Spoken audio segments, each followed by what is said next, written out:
Is 11:31 p.m. We'll have a moment, 11:30 a.m., sorry, geez, I don't know whether it's morning or afternoon, 11:31 a.m. We'll have a moment of silence followed by the Pledge of Allegiance led by Councilperson Lawson. Madam Chair, we need to do the roll call. Oh, we'll do the roll call first. See, I'm really mixed up. Thank you, Madam Clerk. Mayor Ronnie Felder. Chairperson Julia Votel. Here. Chair Pro Tem Douglas Lawson. Here. Councilperson Troderick McCoy. Here. Councilperson Shirley Lanier. Councilperson Kashamba Miller Anderson. Present. City Manager Jonathan Evans. Present. City Clerk Claudia Anthony is present. City Attorney Don Nguyen. Here. Thank you, Madam Chair. Thank you. Now we'll have a moment of silence followed by the Pledge of Allegiance led by Councilperson Lawson.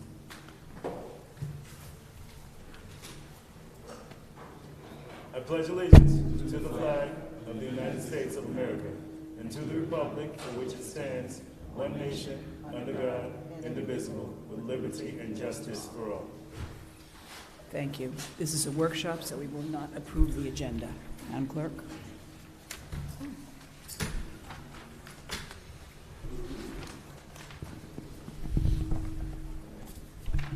Discussion of visioning meeting and summary of meeting with B Architects. Mr. Evans. Madam Chair and members of the board, good morning. This workshop is intended to derive some specifics from the board for the purposes of moving forward with some of the capital construction projects here in the city of Riviera Beach. I think we can all say that we know that a lot of our facilities are at the end of their useful life and are in desperate need of reconstruction. And when we look at our municipal facilities, most of our facilities were built in the 1970s and have woefully underperformed over the last 10 years. So we started down the process with the board, and this also predates the existing board. Back in 2017, there was a visioning exercise that the board at that time identified a couple of items, and I will share with you what those items are. Need to replace existing aging infrastructure, optimize use of existing city parcels, create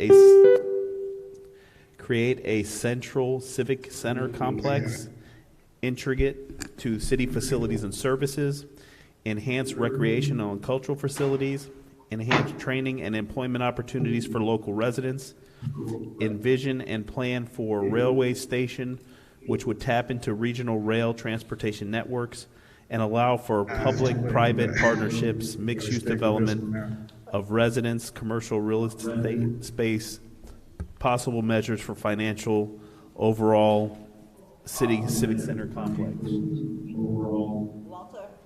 We're getting feedback, Walter.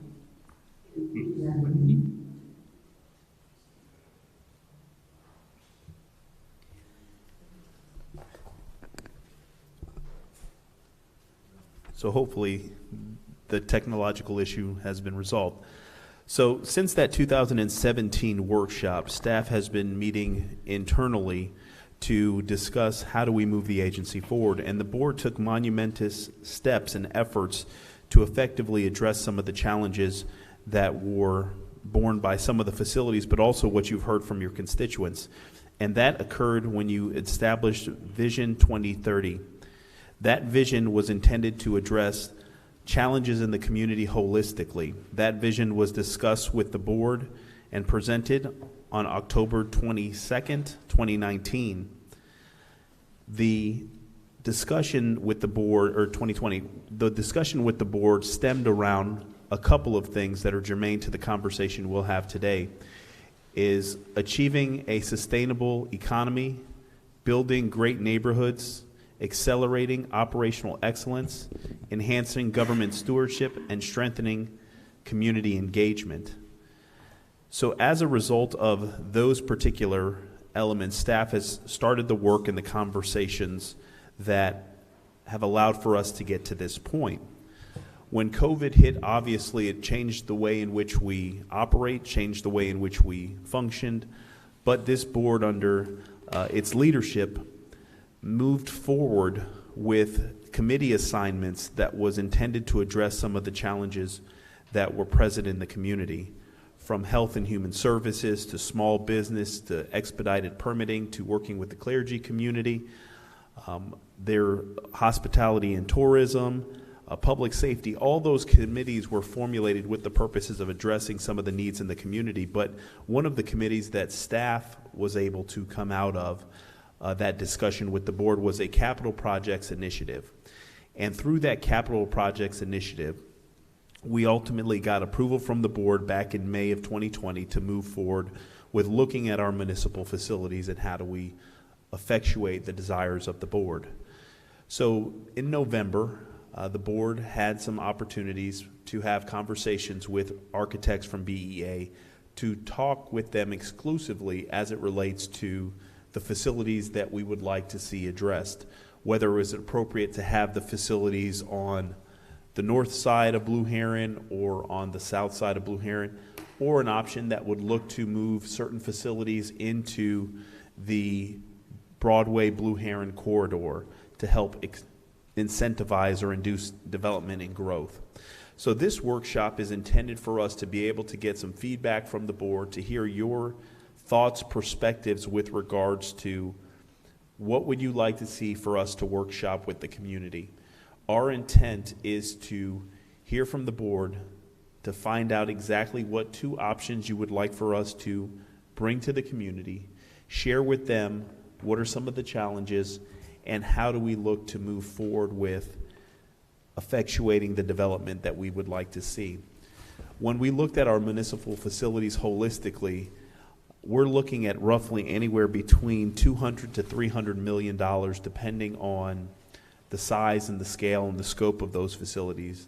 We know that COVID has impacted us, and we're looking at maybe it's not practical to build a 30,000 square foot facility where a 15,000 square foot facility can work, and you can allow for certain operations to serve in a remote capacity. A lot of government entities are exploring that to see about the possibility or the likelihood of modifying their service delivery model. So technology and advancements in technology has certainly changed the way in which we look at our facilities. There are 4 iterations of diagrams that go into some of the public facilities that you will look at. Now, these diagrams are intended to provide some general concepts as to what the conversations occurred with each of the elected officials. You'll see that some have the City Hall complex on the south side or north side of the road. Public safety facilities have been changed, and parks and amenities have been incorporated in those designs, as well as looking at future areas once the new utility district is constructed to utilize that space for public activities. So as we go through those particular slides, we would just ask for your comments, your feedbacks, your perspectives, individually what you like and what you don't like about those items. And then as we go through, we would like to summarize and look at what trading or what concepts conceivably the board is amenable to moving forward. Effectively, to be able to address these facilities in a time that is reasonable and based on the existing time that's left on some of these facilities, we're going to have to move very quickly, and we're going to have to utilize other alternative arrangements that has not been commonplace for this agency.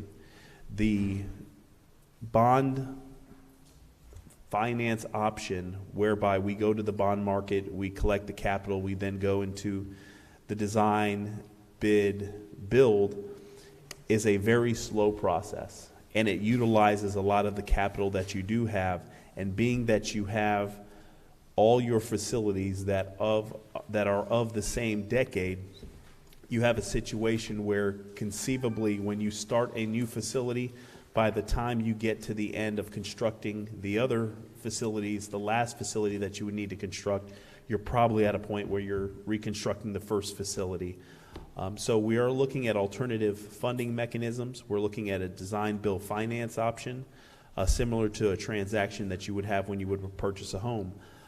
So we are looking at all different types of opportunities to bring these facilities to the table quicker and faster for the purposes of addressing some of the issues, because we know that we have borrowed time as it relates to the facilities that we have. So you will hear some terminology that will be utilized in intent to negotiate, design. I can hear it now, Walter. I can hear it, but I can't see it.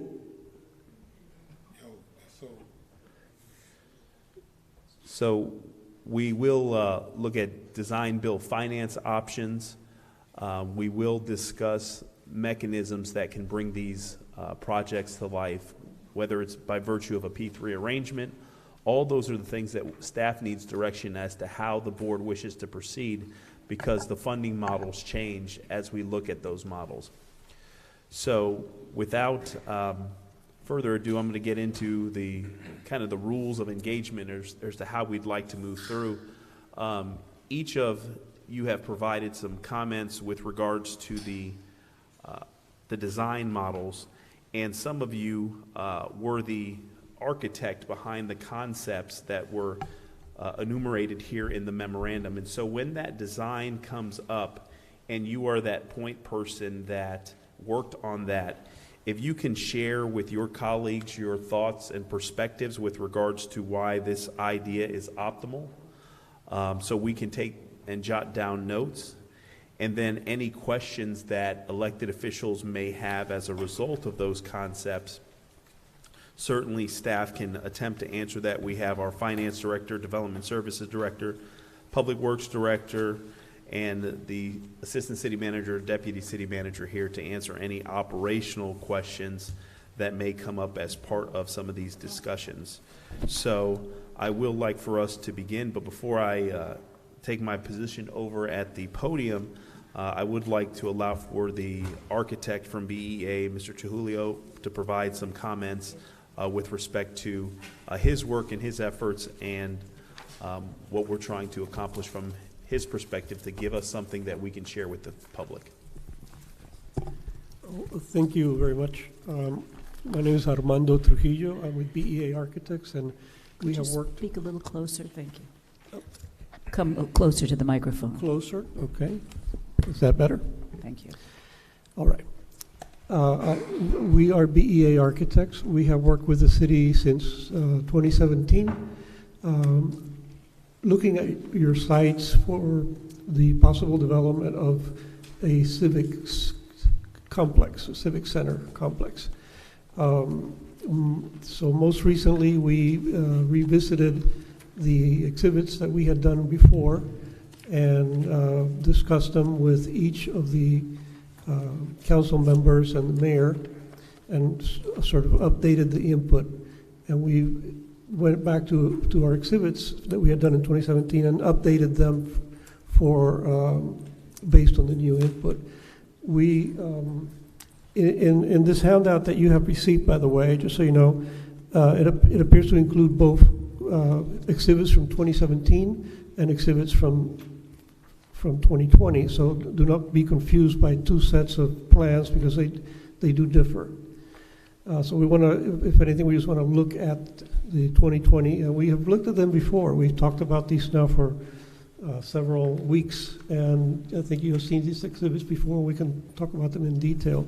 What I think concerns me the most today, because I think today, hopefully, we'll have, at the end of the day, not just a vision for the city, but consensus on the vision.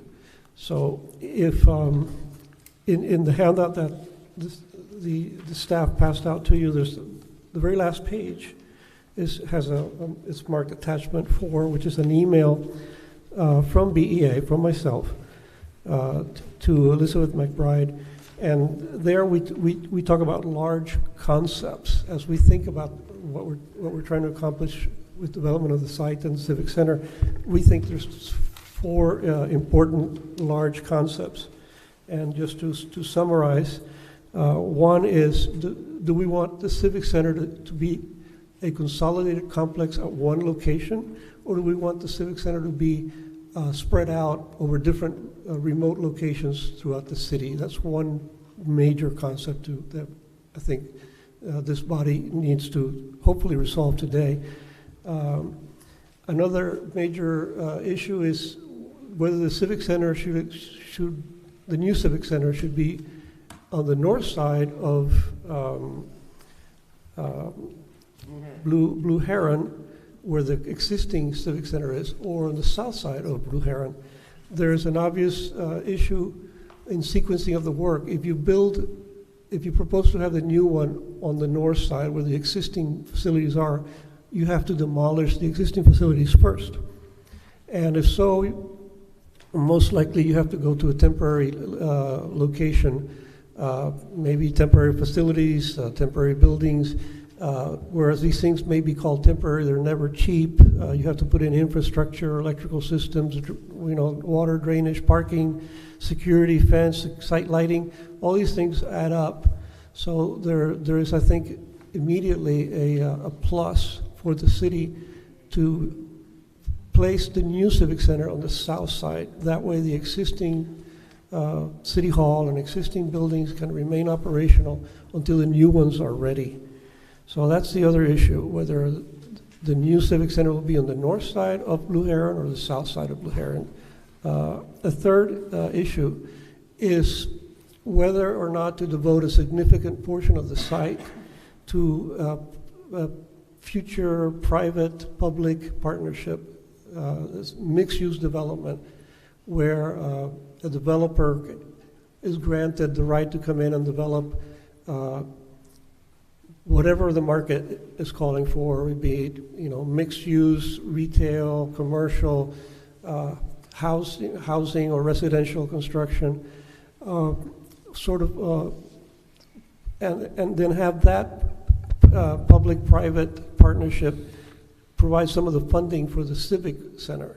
That's another issue, whether the city wants to commit to that approach, to dedicate let's say the north side of Blue Heron to mixed-use private development, or whether you want to scale down that public-private partnership. Another fourth issue that has been discussed is the relocation of the existing utilities, the water tower or whatever, water tank and other infrastructure. We understand that the city wants to relocate this off-site. We would think that it's a great enhancement to these sites for development of City Hall or other functions, not to have the utilities there.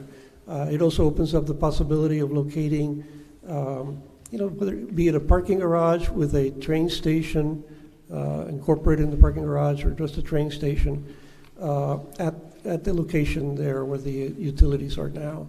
Of course, we may show a train station on the drawings, but that's a long ways from actually having a train station, because you have to have a lot of coordination and collaboration with whatever it is, whether it's Tri-Rail or Brightline or whatever rail authority is involved. It's not something that you can just draw and say there it is, but at least the option is there if you open up the site by relocating the utilities. We think, and we've stated this before, that of the four options that we have presented, option A is the most favorable. It incorporates the concepts that we've talked about, the placement of the City Hall on the south side of Blue Heron, the dedicating the north side of the site for public-private development, and other design issues that we talked about before, such as locating the fire, police, and emergency operations center at the very extreme south end of the site, having open space, having cultural possibilities such as an amphitheater and so forth. Also recreational facilities. So again, I think our mission today would be accomplished if we were able to reach a consensus on some of these large decisions or large concepts. And lastly, I think we sort of, as the executive body, you have a responsibility to whittle down the options. Right now we have 4 options. Maybe we'll end up with 2 options, maybe 3, no more than 3, I think. Because if you put too many options out in the public for the public to decide, I think it may confuse many of the issues that we're trying to solve. So I think there's an obligation to attempt to reach a consensus. What is the best 1 or 2 approaches that the city wants to pursue? And I think those are my comments. Thank you. So to make the challenge that is before you even that much more challenging, I think it's only appropriate that I provide an additional curveball to the board. I've had the opportunity to have a discussion with the superintendent of Palm Beach County Schools with regards to Inlet Grove. And we know that Inlet Grove plays a significant role in the design for municipal facilities, especially on the north side of the property. And so in the conversations with the school district, they are looking to put some enhancements onto that particular property to reconstruct Inlet Grove, but also accommodate the technical school that they have in our community as well, to where both of those entities would coexist in an existing facility. There wasn't much conversations with regards to athletic fields or what amenities, but the district is moving very quickly and very aggressively to effectively reconstruct that particular facility. So in the conversations with the school district, we talked about the possibility of a joint partnership whereby the city of Riviera Beach could assist in facilitating the capital construction of athletic fields to accommodate the school, but also to accommodate our residents. We know that any particular model that is before the board this evening looks at some options for the future home for Wells Recreation Center. And in conversations that happened back in 17, and then some of the iterations that are here now before you in 2020, you can see that there are options where Wells Recreation Center is a part of the development, but is not a part of the development that has a lot of the multi-purpose fields, some of the other amenities that it would be advantageous for us to consider some type of arrangement with the school district, as it is that your taxpayers in essence are paying for multiple facilities in the same community that can be better utilized. They levy property tax for the construction of schools. We levy property tax for funding municipal government, but you have situations where schools have amenities that the public can utilize after hours. So the conversation with the district was a productive conversation. There was conversations about the possibility and feasibility of us pursuing a Riviera Beach school, because we know that we have a lot of our young people that are bussed out, but I don't think it's outside of the realm of possibilities. But the district is eager and waiting to see if the city of Riviera Beach would be interested in a partnership that looks to address some of the recreational needs for the community in a partnership. Now, in that partnership, one of the things they did communicate is that they are not too keen of the P3 arrangement, just because they prefer to have an arrangement and a relationship with a local government entity exclusively, and not, deal with a private developer or what have you. So in the situation that we entertain the possibility of reconstructing athletic fields and a gymnasium, that would be something that would be a separate and apart arrangement with the district. They did point to a situation with the town of Wellington, and we will be meeting with the Wellington city manager to talk about the arrangement that they have.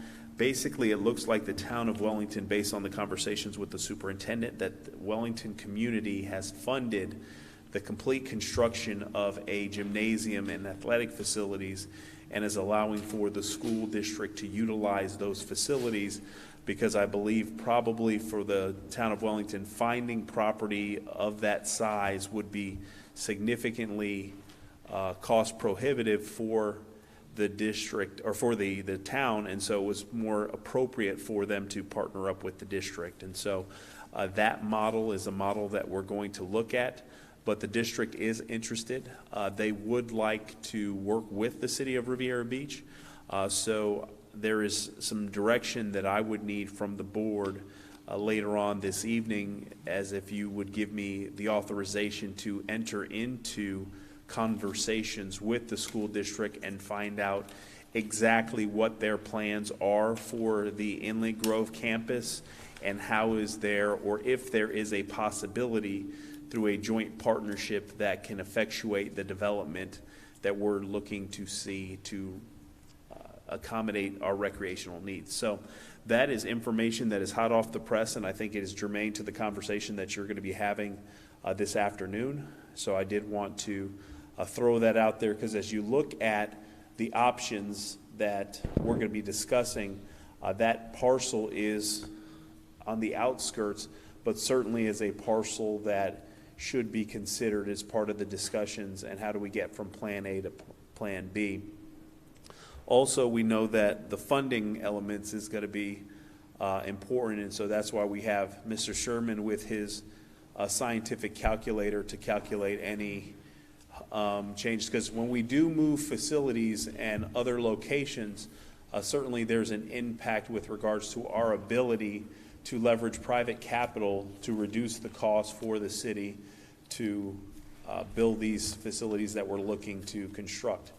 So currently the map that's in front of you is a map of our community. We look at the central part of our city that looks at the Wells Recreation Complex and the existing civic space, or space that accommodates Fire Station 87, City Hall, the police department, and our library.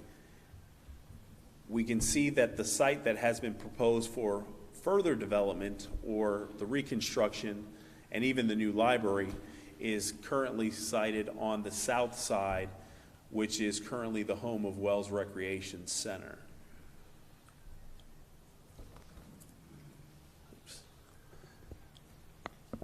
So this is a vision that is blown up, that gets in a little bit tighter to see the exact areas that we're talking about.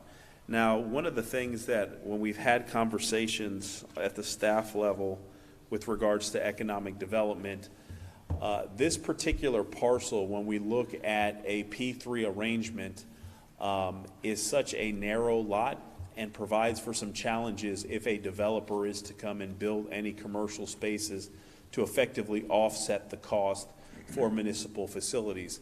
If we are to utilize the P3 model, the intent would be that by virtue of the arrangement, they would be permitted to construct for-profit operations, and by them going vertical on those for-profit operations, the lease payment that the city would in fact have to pay would be associated with what they're able to collect in rent or a lease payment. So it would reduce the contribution that the city would have to make. So when we talk about densities and intensities, what we allow on whatever parcel will have an impact if we enter into a P3 arrangement to effectuate the development.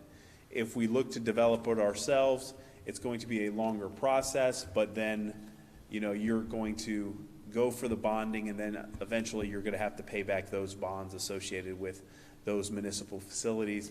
And then we have to look at, you know, your ad valorem revenue and what revenues that you would pledge towards the bond proceeds versus utilizing private sector capital to assist in facilitating the construction. So this is the site, a little bit tighter. Oops. And then we get into option A. So just to walk around option A, and then whichever council person would like to be the spokesperson for this item, they can certainly go ahead and jump in. But for those at home, I will attempt to explain some of the facilities, and then the councilperson can jump in and provide some additional remarks. So when we look at the corner here, which is on the south side of the Wells Recreation Complex, that is delineated as item 19, 20, and 21. Item 19 is a fire station, item 20 is police station, and item 21 is emergency operations center. The intent behind the construction of that facility, and you'll see it in subsequent facilities, is that there's a lot of value to constructing a municipal public safety complex. There's a lot of cost that can be saved as a result of that construction. You can share day rooms, locker rooms, weightlifting facilities, and you also allow for the opportunity for a cohesive environment for both police and fire. The third floor or what have you would be the emergency operations center. That would be the central node for any emergency communications or activities would occur in that particular area. And of course, that building would be built to the highest standards based on the Florida Building Code to accommodate a hurricane or incident. So that would be where that particular property is. You can see back here, item 22 would be the staff parking, and then you can see the entryway right here off of Avenue H West, where you'd have a situation where the vehicles will come in, and this would be the bay of the fire station, and the police station would accommodate, you know, most of the facilities. Item 19 more exclusively to the fire operations. Moving along, this is 12. This is the amphitheater. So you would have a community amphitheater. The water features here would be wet ponds to be able to accommodate your drainage. You would have a walking path as well as the amphitheater that we can host events and programs in the future. Then if you look at items 8 and 9, we have City Hall, which would be, I think, let me jump in here. So 8 would be able to accommodate here, and I believe that if I'm not mistaken, oh, that's 8 is the book drop-off. 9 and 10 is 9 and 10 is the City Hall and the assembly offices. So we would be City Hall and the council chambers and council offices would be contained in this particular area with a courtyard, of course. Item 7, this would be your municipal library. Similar to the City Hall campus, you'll have a courtyard, of course, a lot of lush landscape to accommodate a sense of place. Then we get over to the other side of the road where the existing city facilities are on the north side, and you have a situation where this would be a low-rise, low to mid-rise mixed-use development where you can have professional offices, you can have storefronts, and the like on that particular part. The same would be for the property adjacent to it. You can have additional professional offices and storefronts in that particular area. And this would be the area whereby, as a part of constructing these facilities, public facilities, the private sector would ask for the ability to construct facilities that they can utilize for a market profit or a market development. Then we have here items 17, 15, 17, and 16. So we have a bus stop, train station, and then, of course, on the top of here is solar panels. We also discussed, obviously, the opportunity for even a housing component that can be contained in this particular facility. Now, you may not, for those at home, this is the existing site of the utility district. And so with the understanding that the utility district would vacate that particular property, that is where that particular development would happen. This is a area here that is designated as existing utilities, but to be relocated off-site. So it would in fact become green space, and then you have a wet pond. When we look back here, this is the campus for Inlet Grove, and then we talked about the possibility of other recreational amenities back here. But this is a snapshot of option 1. And so whichever council person would like to jump in and take us on a tour. I like option 1 because it affords us the opportunity to get started building on the side that Wells occupies now without disrupting existing facilities on the other side. So that's one of the reasons I like it. I also, I understand that there would be a concern about the height of the public-private partnership buildings that are identified as item 3. But I think if we took the northwest building and allowed for greater height there so that you maybe could even see the ocean from that building, and it would give developers more density to attract better quality of developer, I think.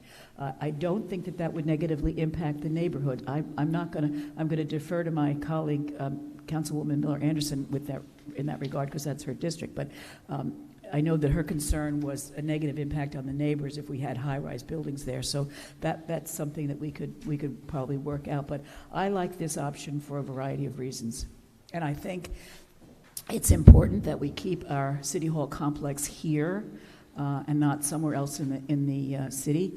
And I think that, again, because we can go ahead and get started building right away and leave the existing City Hall buildings or City Hall complex in place until we get a place for us to go across the street, it alleviates the need to do any temporary facilities for our business. I think Mr. McCoy might be also in favor of that option. No. Oh, it says in the paperwork you are, so go ahead. I don't believe this is one that I mentioned. No. I don't think that was one that I... It wasn't, but you were concerned about the height of any buildings backing up onto the neighborhood. That's why I was deferring to you. But I think number 3 is right there in front of the church. So the church area, it's most of the homes on the south side of Blue Heron that really face the west. There's a couple of homes right next to the church, but for the most part, that block right there does not have any homes. So it would be okay if we put more of a high-rise number 3? on the northwest side of that part that's public-private. If we were to do anything like that on that end, yeah, that probably would be the better side to do it, because you don't really have, you have a couple homes that are facing that way. Yeah, but I wasn't in favor of this option, though. Any other comments on this option? So I don't like any option that puts the train. You got to pull up. Pull your mic up or take your mask off. I don't like the option that puts the train north of Blue Heron Boulevard.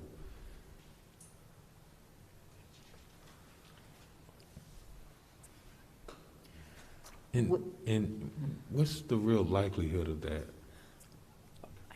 In my opinion, I think it's a heavy lift.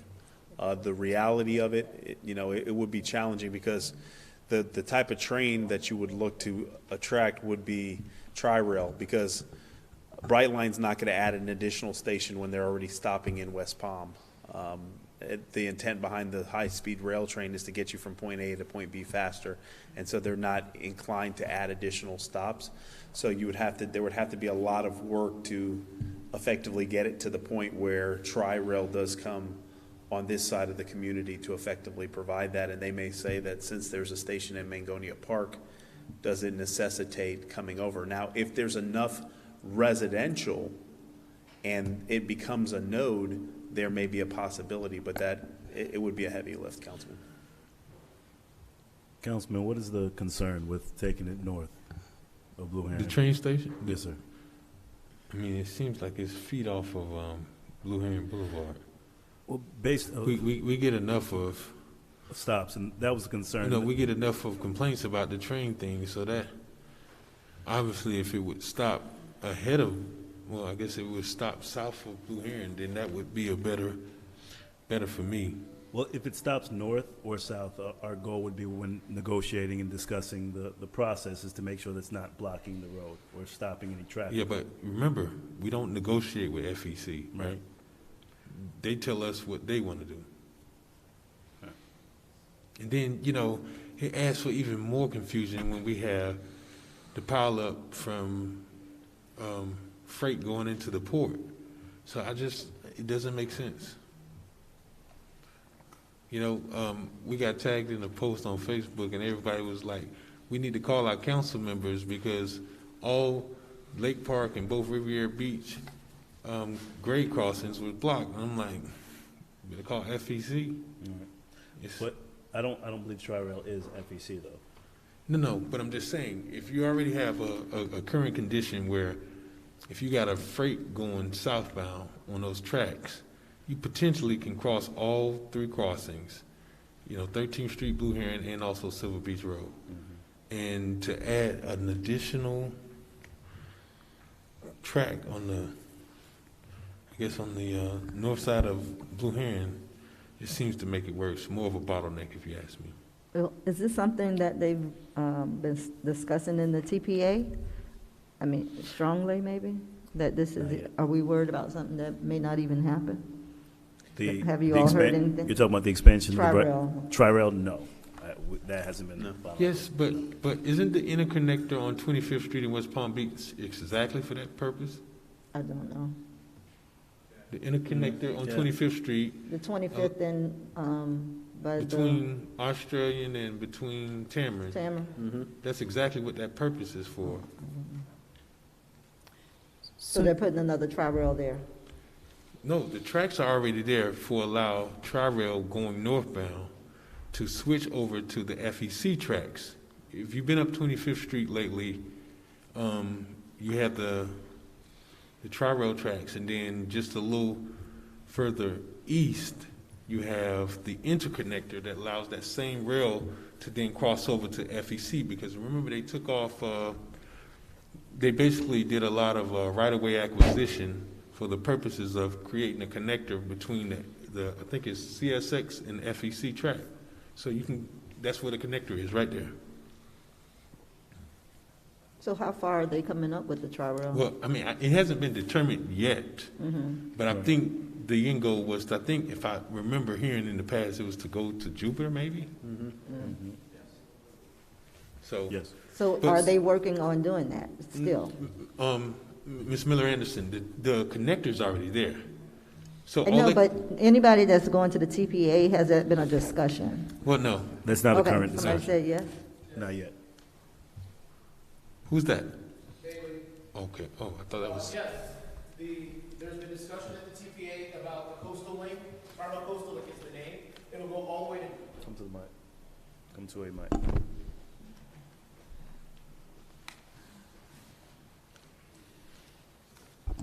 Yes, ma'am. At the TPA, there's been discussion for the last 6 or 7 years about Tri-Rail Coastal Link. The first component that was required, as discussed, is the crossover from CSX to FEC at West Palm, and there's a second one down in Miami that will allow them to go all the way from the southern tip of, I think it's the Miami Airport is the southern tip of Tri-Rail's extension, and it will go all the way till Jupiter. At this point, now that the crossover is done, the only thing holding up Coastal Link is funding. The capital funding is always easy to find. The fare box is not enough for them to cover the cost to go to Jupiter. So for the last 5 or 6 years, they've been looking to figure out how to fund Coastal Link, not only from the fare box, but looking at alternative revenue sources. In the TPA's meetings, in essence, any community that wants a Tri-Rail stop can have one if you fund the capital to build the station, right? And I think they still wanted another, at the time it was $300,000 to $500,000 contribution from the municipality for the till box, because it would never cover the cost of operations for Coastal Link. So we tentatively have always been showing it on our plan, so because we know it's going to be an economic driver.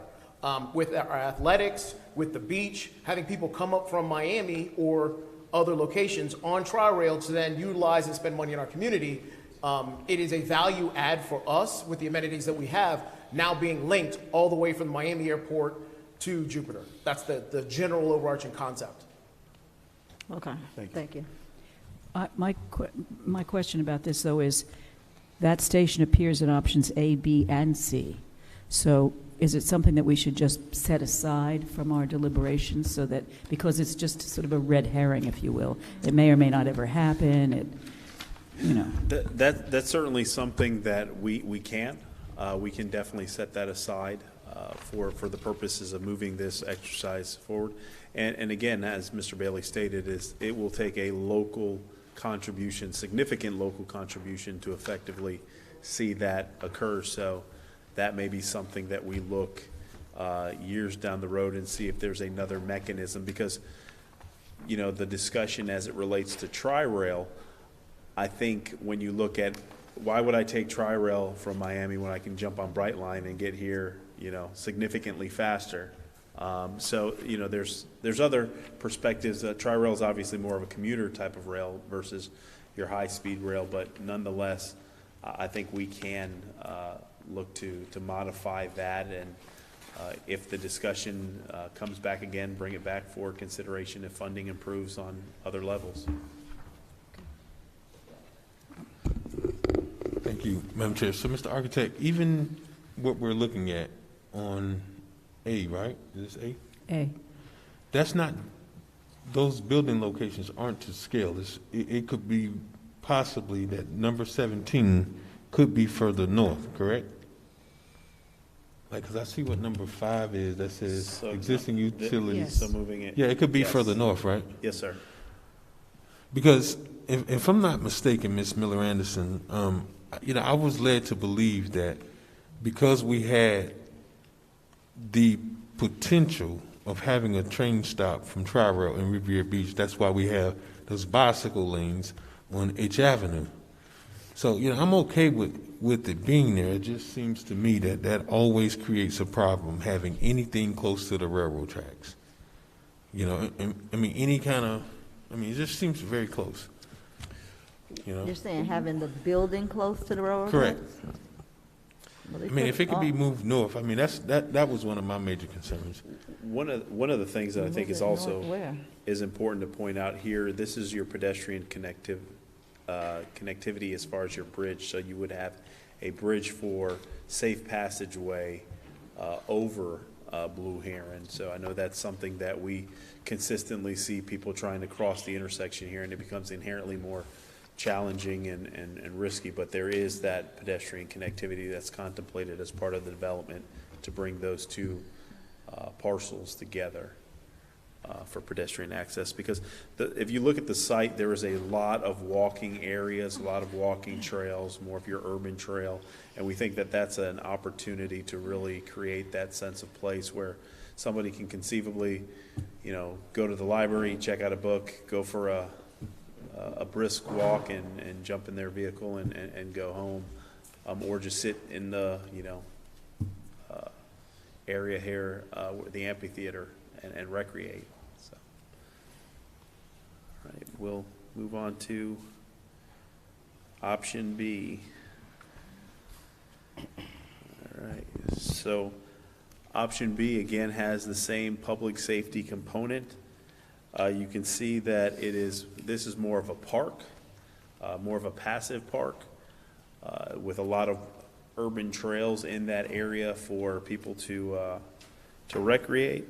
If you look at building number 3, this building here is contemplated to be a low-rise retail and commercial building. This is some item 22 here is surface parking to be able to accommodate the building here, and then item 2 here is additional surface parking. So, here's the residential property. You have, green space or what have you. The only situation would you have where a couple-story building here. Moving over on the other side of the road, obviously this is a part of the same discussion that we previously had, but that's an area for residential, or the possibility of some type of transportation hub, whether it's, and some other communities have looked to have it as a transfer station for your public transportation, and that may be a model versus a situation that accommodates a train, but nonetheless that can be discussed. Item 7 is the library. Item 8 is administrative offices, and item 9 is the City Hall assembly offices, the elected official offices. So you would have, in essence, 2 buildings that would accommodate your municipal operations. Item 10 would be the surface parking behind the facility to accommodate the design that's laid out here. Is there any questions or comments, or the elected official that was involved in this? And the note here in this section says existing civic center to be demolished, city office to be temporarily relocated. This will represent an additional expense to the city. So this looks to take probably some city operations and move them to another location. Do we know who proposed that? Say that again? Do we know who proposed that, or? I'm getting ready to tell you, part of that, I believe, is from me. But I understand that because of the number 3, there being a low-rise retail, like having retail along Blue Heron, that area, but I would understand that, you know, I guess there won't be much in it for the developers to entice them to do it, but that reflected a lot of my thoughts on the residents that live right now across from Wells on the south side of Blue Heron. When we were looking at the other drawings, it had a lot of buildings that would be essentially blocking their view from South Blue Heron to 20th Street. And so I asked if we could possibly look at maybe fronting a lot of the buildings along Blue Heron and leaving the space open, if we were to have any green space, to have the green space in the area in which those homes were. And so that's where the 21 comes in. Now, and the 7, 8, and 9 would allow all of the city hall to stay on that side where it currently is. And of course, we already talked about the Tri-Rail station. But obviously with this design, it does not provide for a lot of development interest, but it kept the residents in mind. And I really do think we need to make sure that whatever we do, we keep them in mind, because it's sitting right in front of them. And if we think about on A Street, when they were talking about putting, not A Street, for those of you who haven't been around, MLK, putting that wall on the north side of MLK, where they initially they were going to put the wall there, and then, you know, people complained, and so you essentially have the same thing. Now you'll have buildings sitting right in front of these people's homes, and so that is what I think we really need to keep in mind if we talk about doing anything higher than what we're looking at right now. So that was my thought on that. Can you hear me? Okay. Just can you go back one slide to option A, because we had understood that concern for the I can't hear you. neighborhood. It's hard to understand you. Could you just get very close to the mic?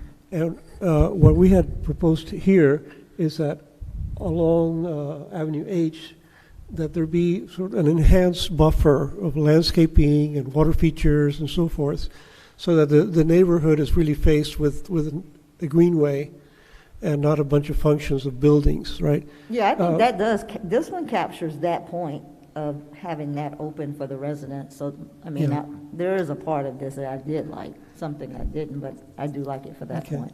And we also pulled back or pulled down a little bit the location of the amphitheater and so forth, just to get a little bit more separated from the residential area. Yeah. So we thought this scheme were addressing those concerns. And one more thing with regards to a possible train station, that number that we show, 17, is meant to be sort of an awning or a cover at ground level where people can stand waiting for the train. So, but that number 17 could slide towards the north easily away from Blue Heron. It's a component that's just sort of a suggestion, right? If you really design a train station, it may be much more complicated than this, because it may have an overpass, as you see on I-95 or Tri-Rail. There's a station on the northbound and southbound, so that people actually go up, they cross over, and they go down again. So it may be something much more involved than what we're suggesting, but we're just, again, these are visioning drawings, these are not design drawings, but there's a lot of flexibility as to what the train station could be if it's there at all. So that's it. Madam Chair. You go ahead, workshop. I'm sorry, I'm speaking to the chairperson. You're Just not the saying chair. she's not paying Madam attention Chair. to you anyway. I'm not. She's not paying attention to you. Madam, she's trying to take your, Madam Chair. Yes, you're recognized, Mr. McCoy. Thank you. Thank you. But you know, so I want to say, you know, I'm really not fond of any amphitheater at a city hall complex. Look how close that is to residences. And we already have 2 underutilized amphitheaters in the city. So why would we even think about that being a possibility? I mean, truthfully, right? It's really nice to have some events in the courtyard, but an amphitheater, and your issue, Ms. Miller Anderson, is how close this is to residential housing. I would come out and I would go and pull the electricity out of the plug if I lived across the street from there every time, because it's like, that's just not the place for it. I mean, if we have Callaway and then we have this amphitheater, I just think that's just too close to comfort to be right next to someone's home to even think about that idea. Well, I wasn't fully sold on amphitheater, but more or less green space. Green space. The green space is okay, but Yeah, but even still, from a developer's standpoint, right? How do we make this attractive? And I know they want to get the best bang for their buck. Green space is not it. So you know, I understand that it is more common that we do need to have a mix, but definitely not an amphitheater, not at our city hall complex. I mean, and Yeah, then, I mean, you I know, when you didn't think push about an amphitheater there, but it was already on there for the others. But so if I can just suggest that one of the recommendations might be to remove the amphitheater from A and use option B's green space or something akin to it as a part of option A, out of respect for the neighborhood.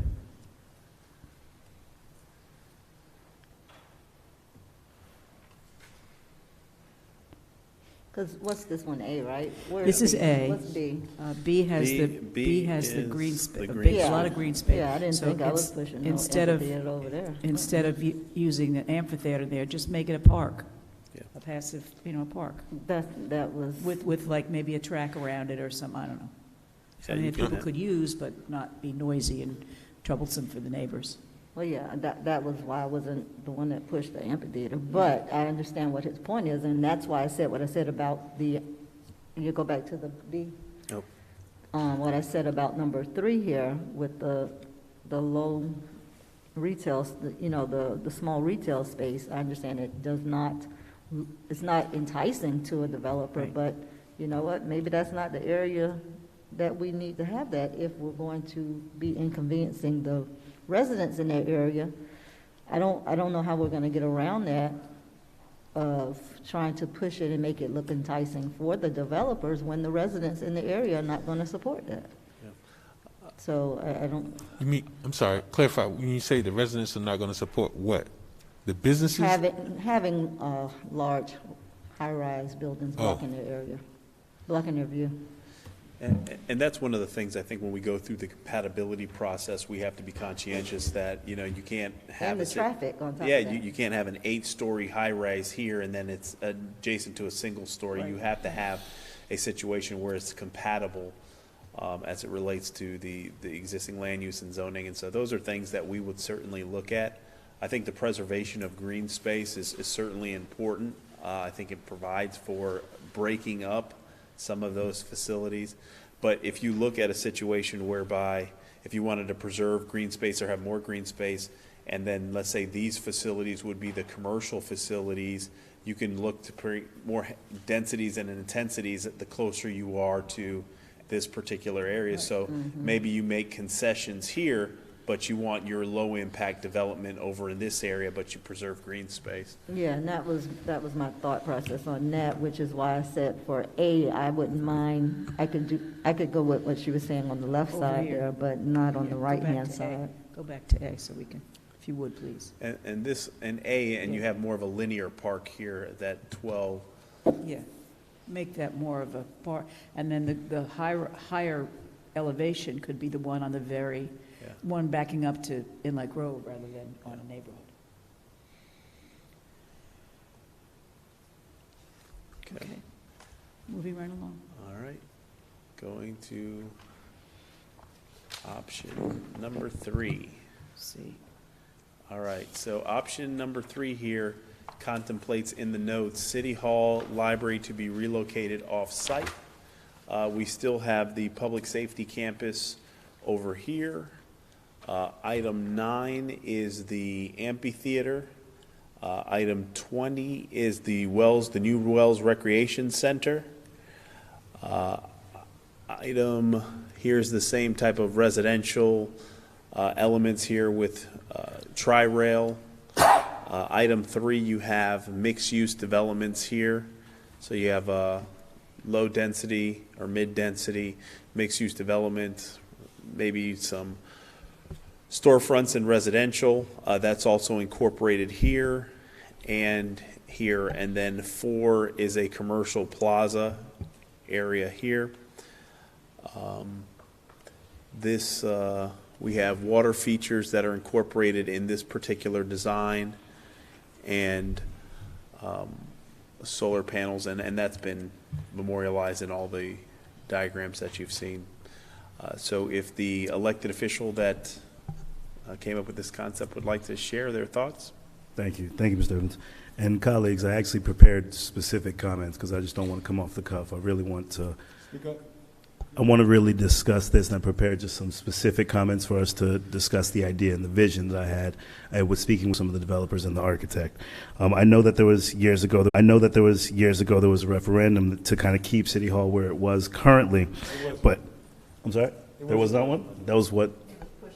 There was pushing for a referendum. Okay, but I think that got shut down. If you could give us an update on that, Ms. Miller Anderson, because you were serving on the council when that happened. I don't think they put a referendum, but it was Mayor Masters who I don't think it went on the referendum. So it didn't make it to the, okay. And Ms. Claudine can confirm that for me, but I don't think it made it to the referendum. But it was a big push and a big community education, get out the vote. Okay. So the conversation that was had was to keep City Hall where it is.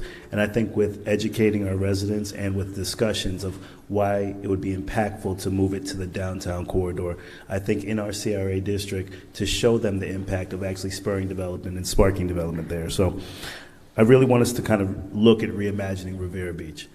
2030 is the vision that we have, and how do we do that? By impacting our downtown corridor, by actually starting that development and spurring that development. And because our private sector is actually showing life of coming into the city, we have to show them that we're having a vested interest to invest as well. Our City Hall and our future downtown construction has a mixed-use municipal complex with a parking garage and a parking component. This would actually send a message to the investors that we're serious about developing that corridor. We brought in Mr. Evans as the CRA director. He's the permanent CRA director because we want to have that cohesive working group. We want to have that synergy between the city and the CRA. So why don't we begin by investing into our CRA district? The facility would have the potential of actually being that catalyst that would start things in our downtown corridor. There are a number of benefits by bringing the appropriate use to that city, which would create jobs, which would actually spur the businesses and actually spur development. It would generate an economic activity and as well potentially generate additional employment in downtown. Moving City Hall would be a very direct impact and inject an economic approach to the downtown corridor. And I would ask my colleagues to consider that and actually look at the benefits of seeing what a City Hall and potential library or city facility would be in that corridor. Because we keep talking about keeping the same thing as usual, kind of a cohesive group of city hall, police, fire in the same location, but we have to have a creative mindset. We have to look outside the next 20 to 30 years to see where our city is going to be. So kind of actually envisioning what city facilities would look good in the downtown corridor, because every downtown corridor throughout Palm Beach County, Fort Lauderdale, and Broward and Dade, they have their municipality in their downtown corridor. So why is it that we're not starting to vision that same mindset? Councilman. Excuse me, I'm waiting on the chairperson to acknowledge me. I think he's talking to you, Ms. Miller Anderson, our previous chair.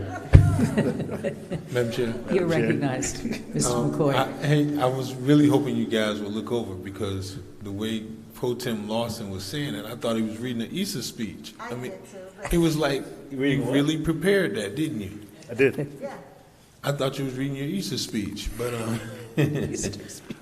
you know, I think what you're saying makes sense, but Pro Tem, there's no way that we could possibly move anything to the Broadway corridor without doing any kind of property acquisition.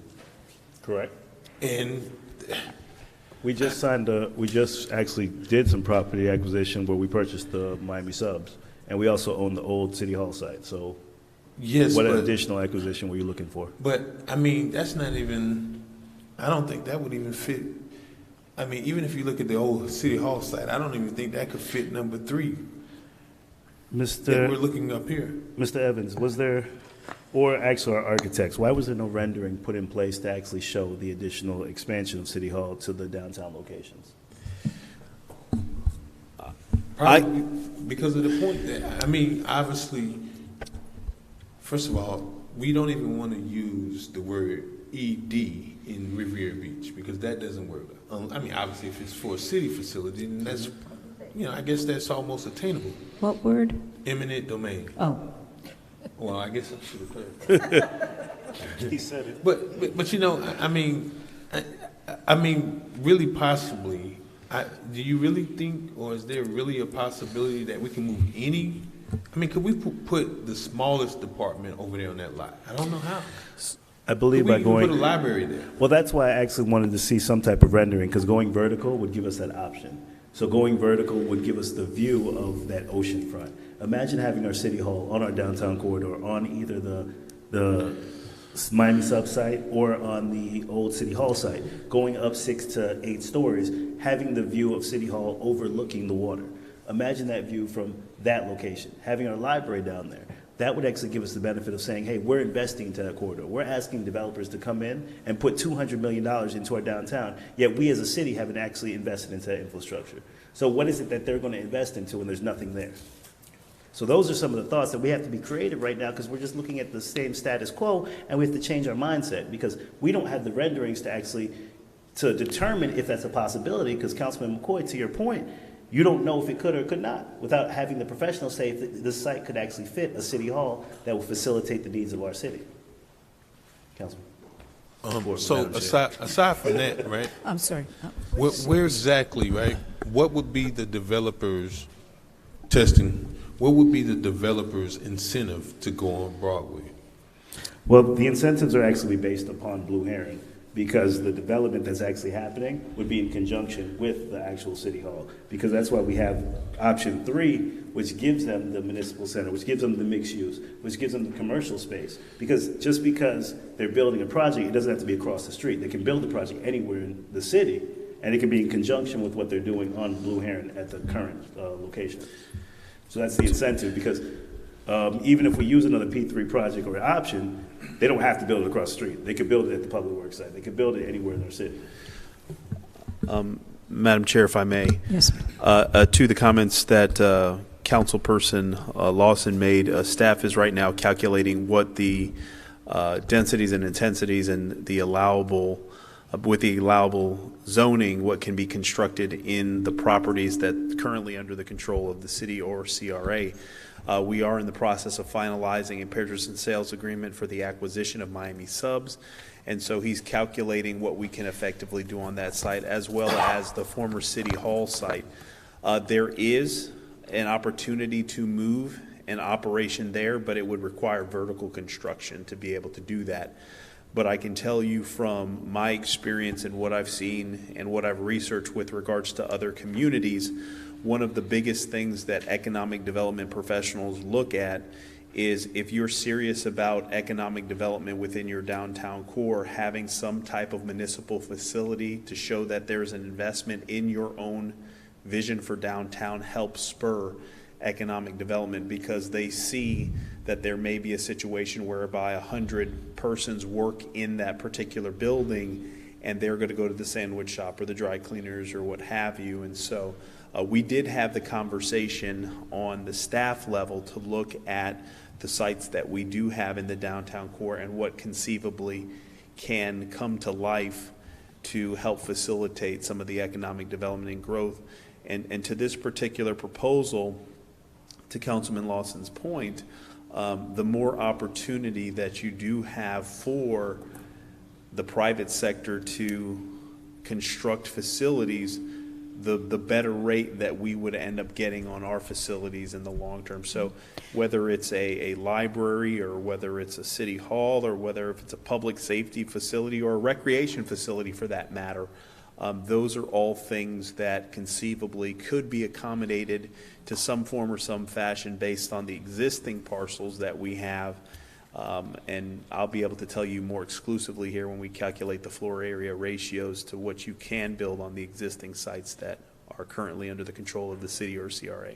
I would think that certainly this should be an option that's put before the public, and then we'll have a better sense of how the community feels about having City Hall and another location. It makes sense to me. The other options all keep City Hall where they are now, basically. But this would be a good option to put before the public, because then, we'd get a good sense how many people really wanted it to stay on Blue Heron, how many people really. So I would certainly say that this is something we should think about carefully. Madam Chair, I have Yes. a question. Prior to the pandemic, there was I can't come up with no words. I guess there was some interest in St. George's moving to another location south of where they are, so that the city or the CRA would be able to acquire that area. Has that come up anymore, or is that still something we're looking at? From what I've heard, and that hasn't come up here lately, but from what I've heard, that the different properties that they were interested in, wasn't under the city's control, or it didn't accommodate what they were trying to do as it relates to relocations.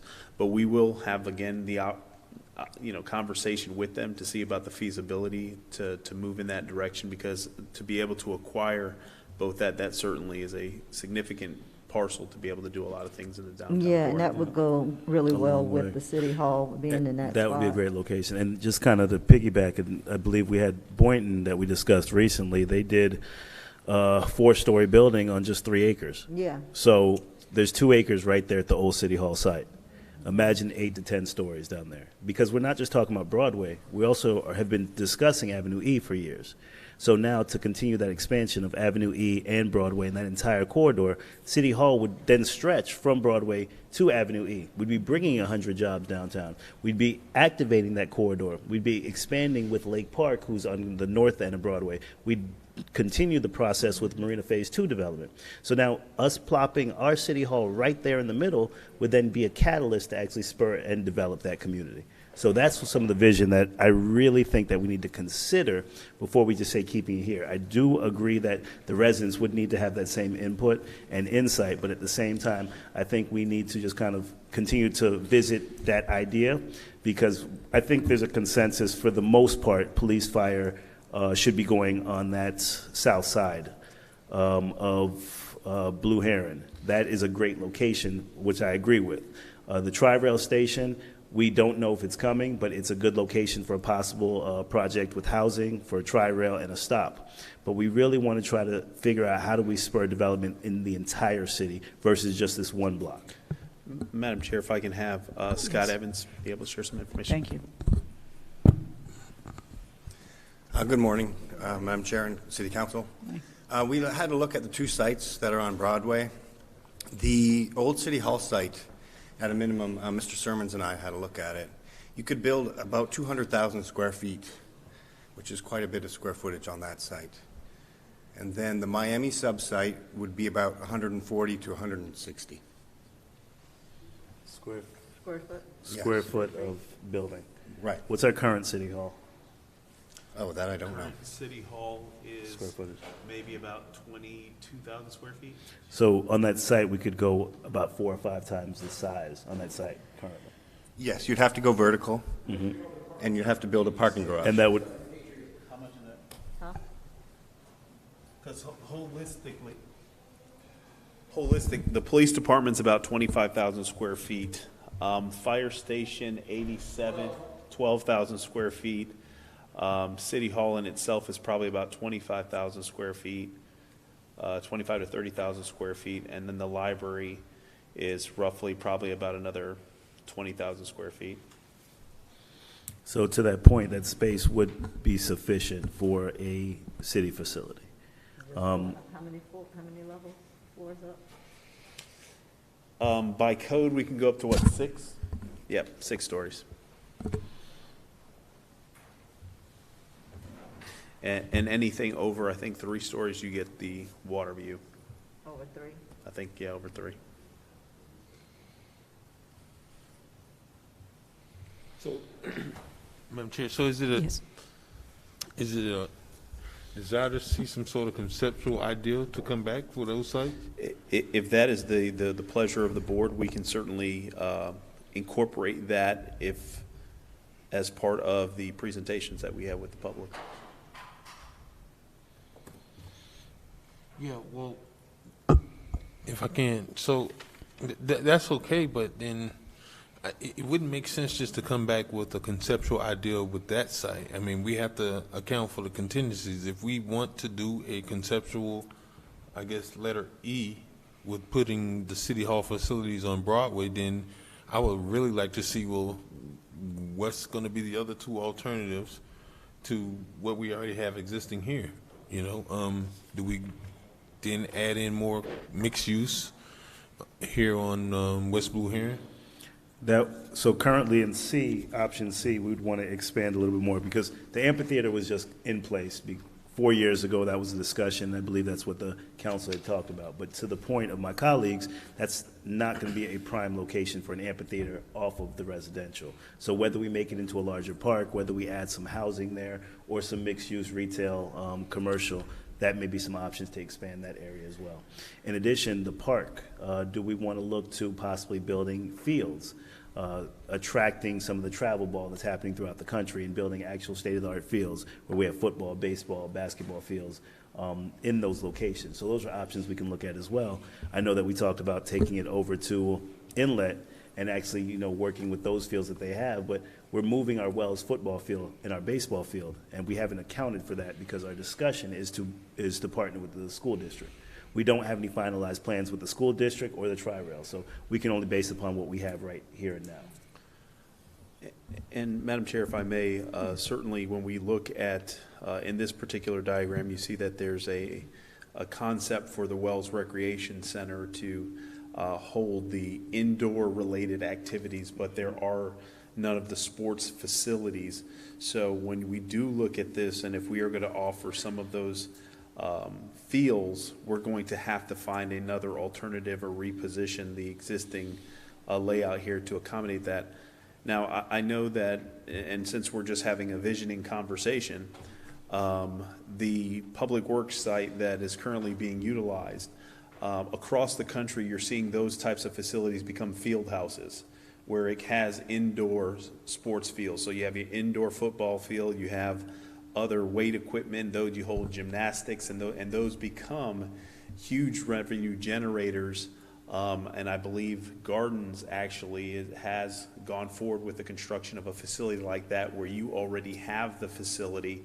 So there may be a situation whereby, as part of the discussions, you look to hold on to that asset and, you know, utilize it to create something that is very unique to South Florida and to our community, to where you have a state-of-the-art, you know, facility, and you will get contributions and sponsorships from a lot of the major players, because there's just not those facilities that are common here. So, you know, as we talk about facilities and what we want to do, certainly there's opportunities to partner up with the school district or looking at enhancing the fields at Callaway's, but also that's a facility that can be utilized for recreational amenities that you can host. You know, just roll up the field and you have a basketball tournament that you can have in there. So a lot of options that are available to us.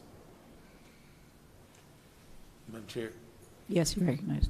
And I think this also needs to go in conjunction with the parks master plan that we had, because, you know, one of the things that one of my concerns was we have too many parks that's underutilized. It's like, I can't tell you the last time I went by a park, with the exception of the Great Park in Cunningham Park in District 1, right?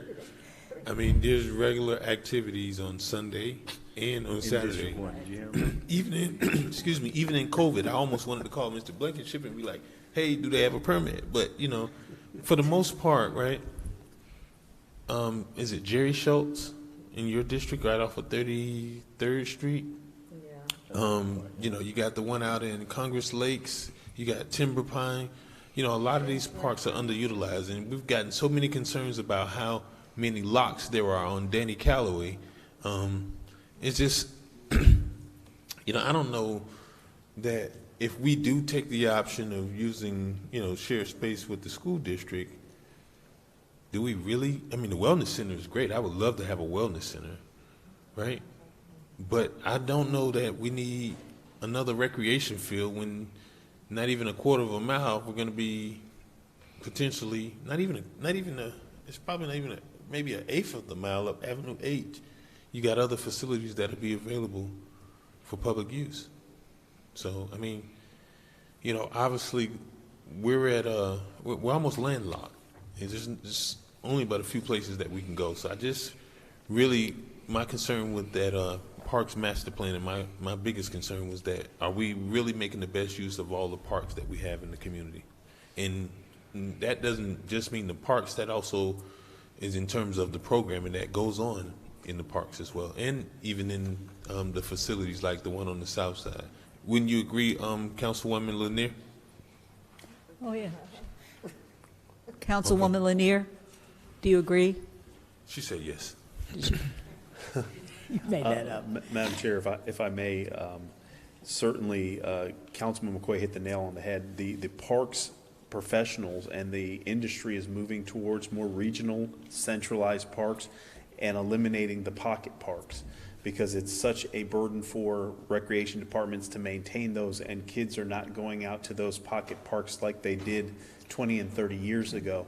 So they're telling communities that pull out the playground equipment and maybe put a pavilion there and a grill, and that is, but move to a regional park that can accommodate your multi-purpose fields and those types of things and offer a better experience for the entire family versus the pocket parks. Mr. Evans, I think it was somewhere like 13 or maybe 17.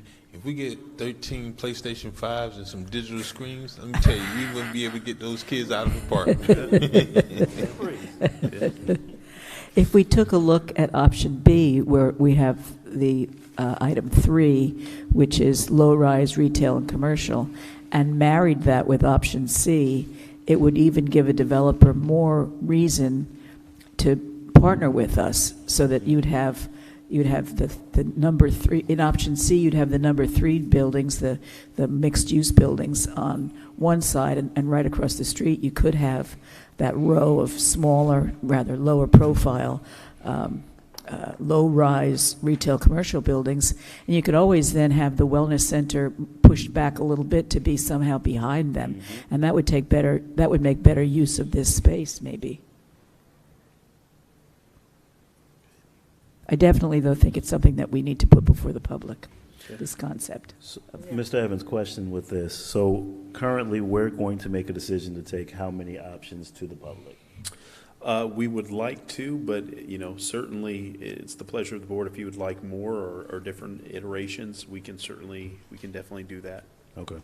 So our vision, we have 4 options here in front of us. We want to make a decision what we take to the public and beginning the community charrettes and making sure that they're abreast to what decisions they want to see, and essentially having them pick from these ideas. Exactly, Councilman. Our intent is to get, and even though there's, and the way we're seeing it, and certainly the architect's going to help facilitate that, is we're going to grab the components that you like from each of these particular items to formulate 2 or 3 proposals that eventually would go to the voters. We would collect that information and then come back to the board, right, share the information with you all, and then at that point, we're going to also have the conversations effectively, how do we pay for it?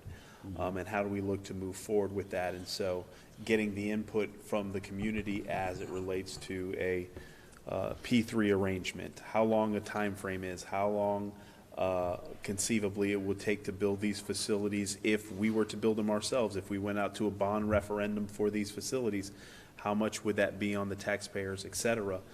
So we'll get into the number crunching aspect of it to provide options to the community to say, hey, this is what, if we move here, this is the timeline for X. If we do this, is the timeline for Y.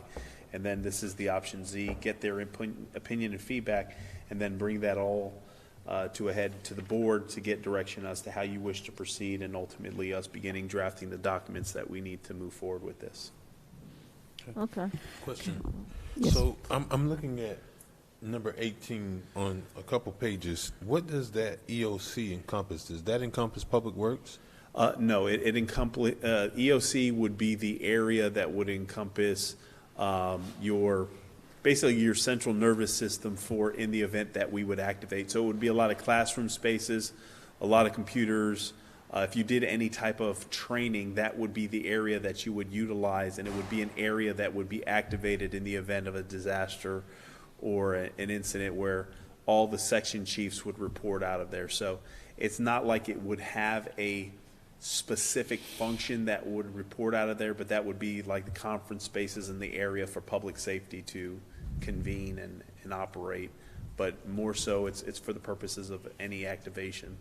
In 16 and 17, I guess would be, well, I guess what we're seeing here would encompass all the police and fire operations? It would, yes, it would be the main police station, and then ultimately Fire Station 87, the Fire Station 1. It would be the home of our Fire Station number 1, as well as our Fire Station admin.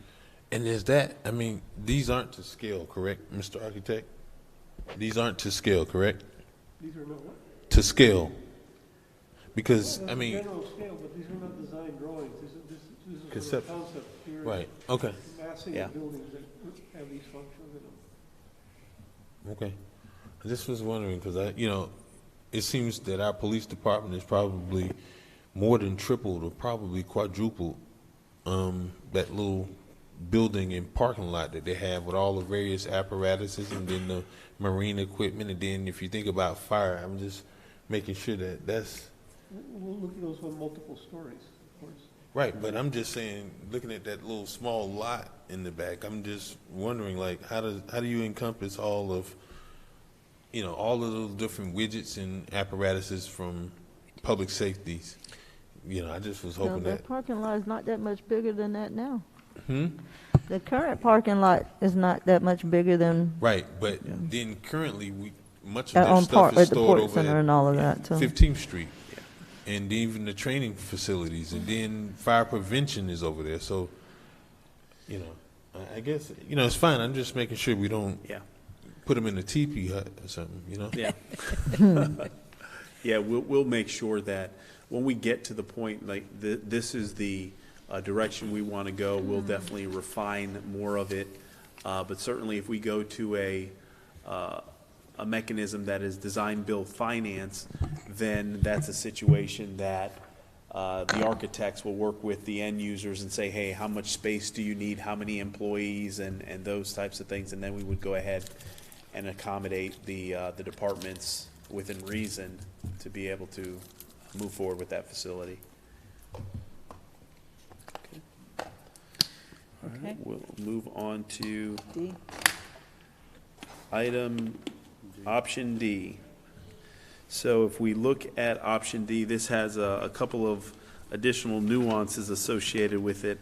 You'll see 22 has mid-rise residential. 21 is a passive park. You have a train station that is here over on the south side versus on the north side, as we've seen. Of course, water features through that. You'll have a retail that's listed here on item 3. And then the commercial plaza and the retail commercial building, you'll have parking areas here. Moving on the other side, this is the item 1. This contemplates the existing school and shared recreational amenities. That's a 7. Or this is 7? Yeah. Is that a 1 or 7? It's a 7. 7, okay. Need better glasses. So that's 7.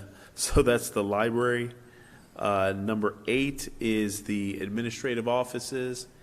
And number 9 is the City Hall Assembly complex here. And then 17, 18, and 19 contemplates a fire station, police station, and the Emergency Operations Center here tucked in this particular corner of the development. Then you have the City Hall surface parking lot that's back here. So this was a design that incorporated a lot of different nuances associated with what has been discussed, and if the elected official that came up with this concept and idea would like to share their thoughts. Certainly wasn't me, you know. The only concerns I see with this proposal, I'm not sure which elected, but the time frame on police, fire, and EOC, because I know that our utilities may not be moving for 5 to 7 years. It's going to take that amount of time to just really get relocated. So, and I know our chiefs are not going to want to wait 5 to 7 years to begin some groundbreaking. And that's even if we can get that off the ground by then. We want to get our water plant done as quickly as possible, but realistically, going to an open site or going to an open platform where the land's ready to start breaking ground on those locations may be a better option, where it would be on the deep south end of the city parcel. And I'm not sure if the commission, maybe Councilwoman Lanier? Councilwoman Lanier, is this something that you proposed?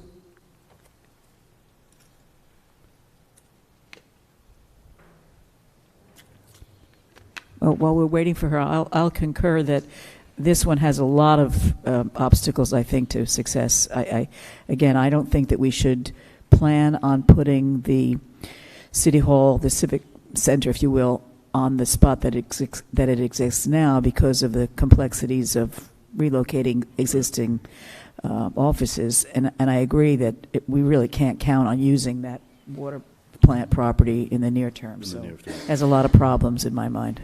And I'm not sure that the people who live across on Avenue H West from a new mid-rise housing project would appreciate that either. So this one, I think we can. Do you see any redeeming factors for this one, Mr. McCoy?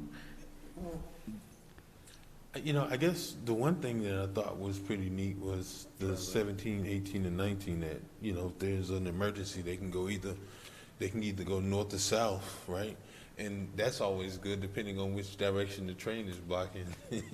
You know, they can go south. I mean, they can go north up Avenue J around the Silver Beach. But, you know, that's the only component that I really noticed from the public safety perspective that wouldn't, they needed to cross the tracks if for some reason, you know, there wasn't services available because there were other calls. But it's not my favorite.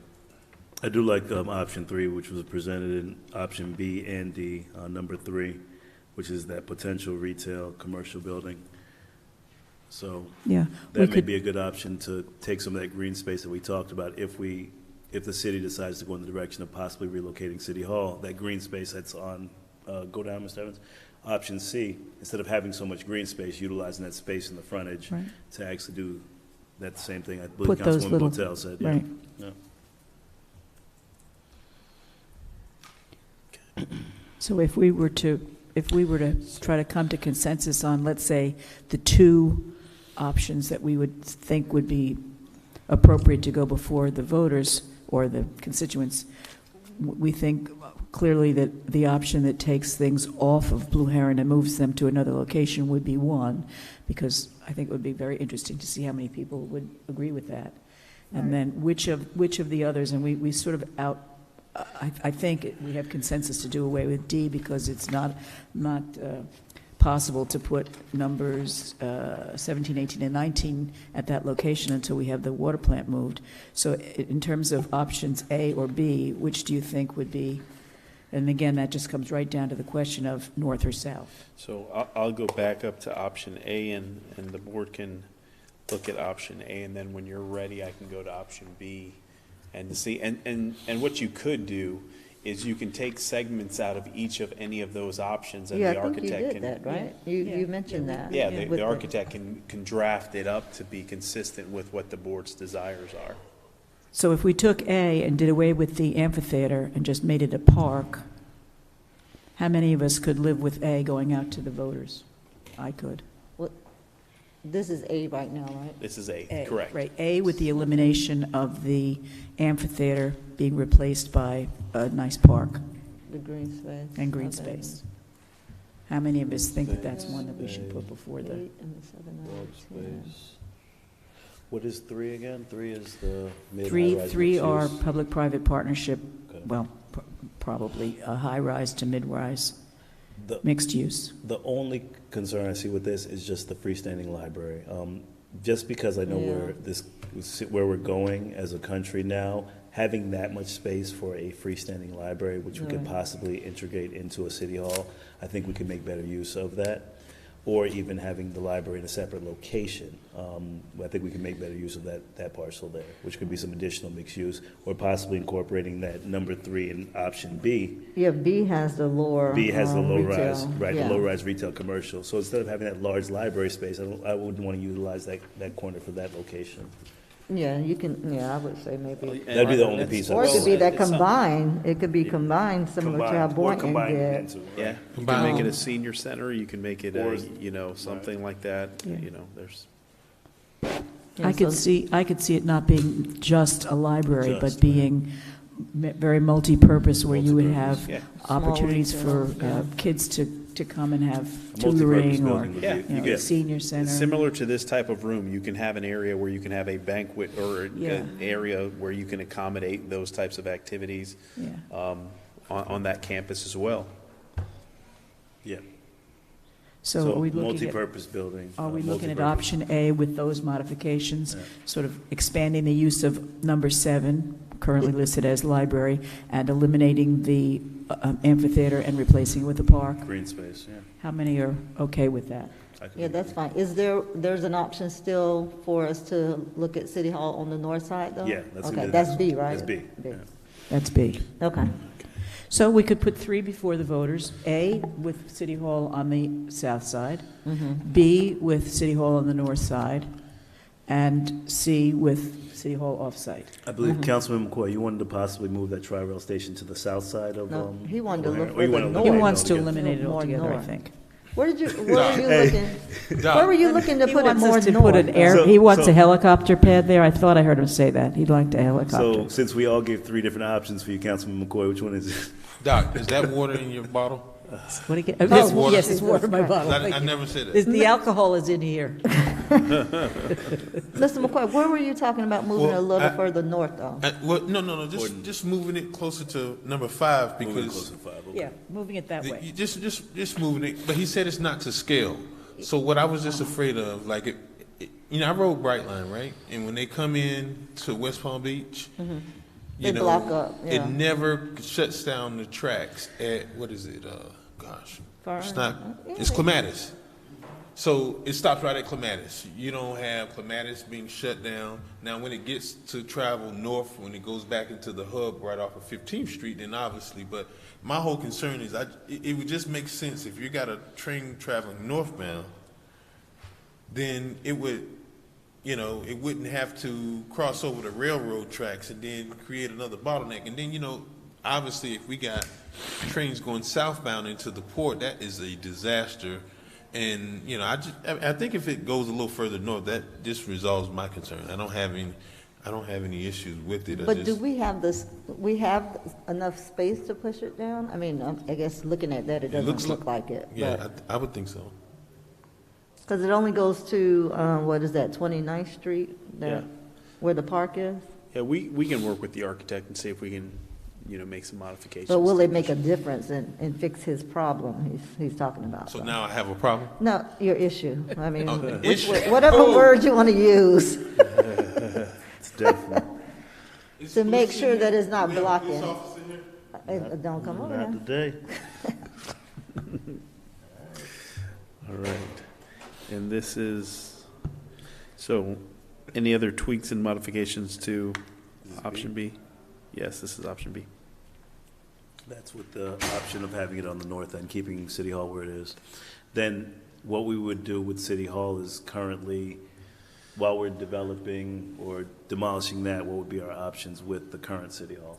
We've had conversations looking at the modular facilities, coming back before the board and looking at where we would site those modular facilities. And one of the sites that we have identified is the former site where City Hall is, to possibly place the modular facility to accommodate City Hall, so we can clear the land for the purposes of moving forward with the development. But we've got other parcels throughout the community that we want to get the board's feedback on prior to moving forward with the contractor. But that is one of the sites that we've identified for the future City Hall.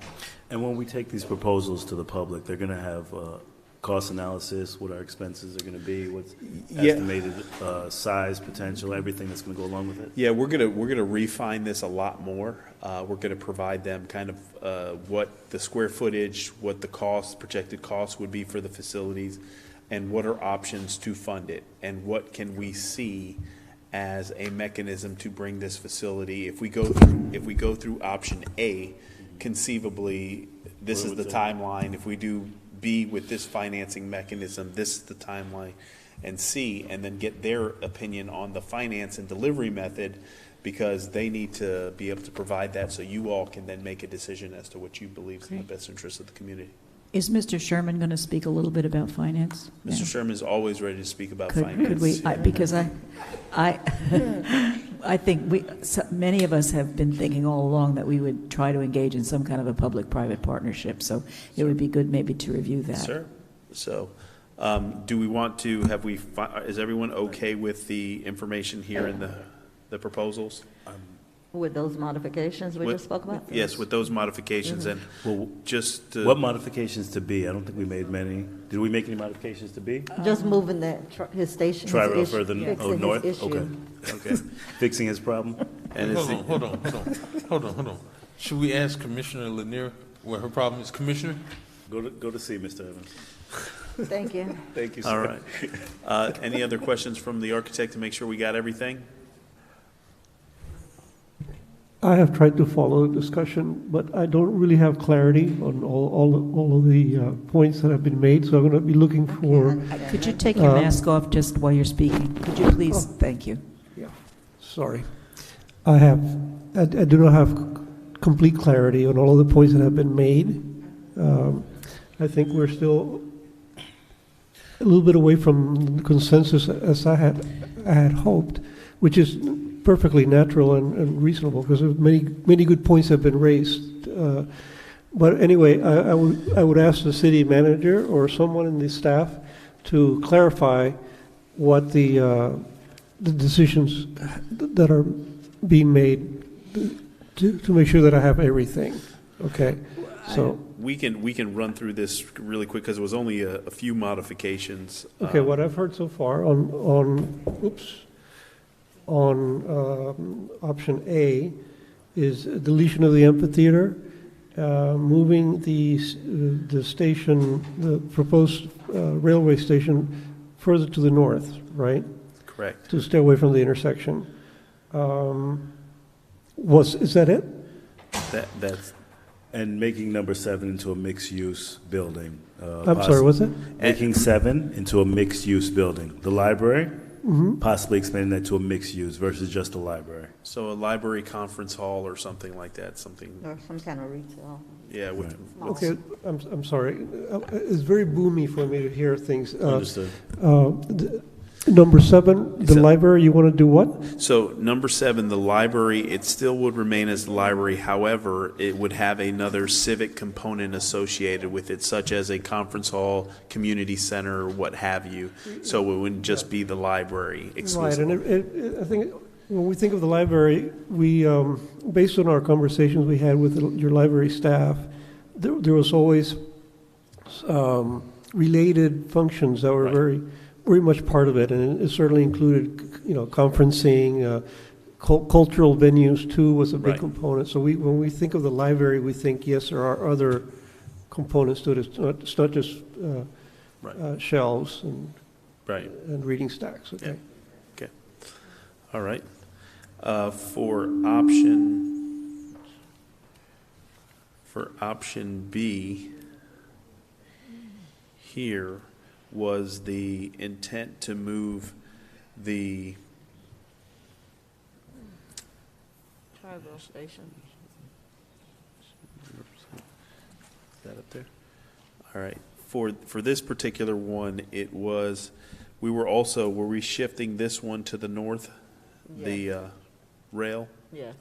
Okay, so we're Yes. shifting the rail, the tri-rail station and that development piece to the north. And then,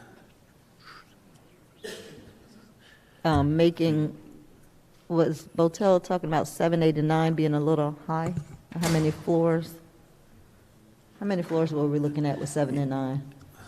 7 and 9, Madam Chair, What did you say about for B? option B, for 7, 8, and 9, when we talked about the floors, I think you had mentioned something about the density on that, or, Well, I was really looking at option A when I talked about density. But that could be the same for. It could be, yeah, Maybe. especially 9, because I think it's far enough away from the neighborhoods so as not to be offensive. And those are city, that's the city city, right. facilities. right. And so are we thinking, 4 to 6 floors? Yeah. Yeah. Okay. So 4 to 6 floors for option 9, and then, But there's that 7 for that library, so we don't need that to be that large. We Right. could probably do the same thing that we talked about right, so on the other side. So for 7, it would be the same thing that we just discussed on option 1, more of your library as well as your community center or space or what have you, Small retail. and yeah. small retail components. What is that? No.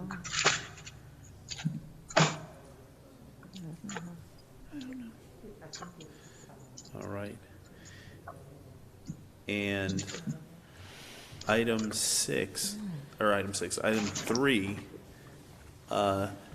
the thought of removing the amphitheater, and this one also called for renderings to accommodate City Hall and the library in vacant properties that are currently under the control of the city and/or the CRA. And we can provide you with those properties and the information contained on those properties to effectively allow for those municipal facilities to be in the downtown core. And I think we said something about 20, the wellness center. Did somebody mention about the wellness center? Doing something with that? We did talk briefly about that. Had there been a recommendation from the board as it relates to item 20, which is referred to as the Wells Center? Was that you, Lawson? Said something about 20? What did you say? Yeah, that was well, no, I think We Councilman. could put some retail along, we could take item 3 from, if this is agreeable to everybody, we could take item 3 from option B and move the Wellness Center back a little and put item 3 along Blue Heron. So we'd have for this more additional retail. option, when we move the city facilities to the Broadway corridor, adding option 3 from, number 3 from option B onto this proposal as well. Right. So giving and removing some of that green space and adding some additional low-rise commercial onto this option. So add low-ride commercial to option 3. Like it is Option on C. C? Like it is on C, and then C or move D? the recreation center to front Blue Heron, Like B, like B. Okay. on the south side of Blue Heron. And then item D was the one that we're just not going to use. Push back 20. That's what it Item said, push back D, we 20. just Okay, threw away. all right. All right, so. Councilwoman Lanier, do you have anything you'd like to say before we wrap this portion She up? said yes. She said yes. Is, Mr. Trujillo, any additional clarity?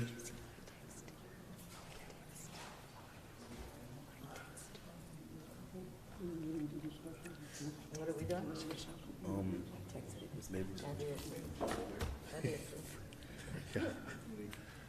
All right, so, and we will, Mr. Trujillo, will, from the staff standpoint, we'll meet with you. I know we've been taking copious notes ourselves with regards to the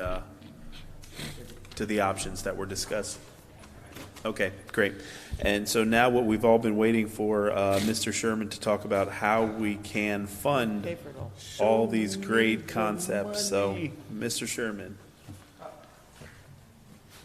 Well, let's see, where are we? Good afternoon. Well, this goes back to where we were at the last discussion. I mean, every one of these has a P3 component. So obviously, the more density that you allow, the more value it is to whoever the construction company is going to be. But as we get into more detail as far as size and scope, this particular, which one are we on? Is this A? This is A. This one has a component for the EOC, which obviously means we can maybe tap into some FEMA money. Or our major disaster fund. This one again has the P3, and then it has the residential development. That north side here, out of the three options that we've looked at, probably has the most capacity to raise revenue. And again, that doesn't necessarily discount option 3, because again, if you're allowing that same type of development here, and you're putting City Hall on Broadway versus the south side, again, it has the same potential. Yeah, I was going to ask, how does this have any additional potential over the other ones? Because I think there's comparable in all three in regards to mixed use. With the exception of possibly being able to sell that land on Broadway. That would really be the only differential between the two of them.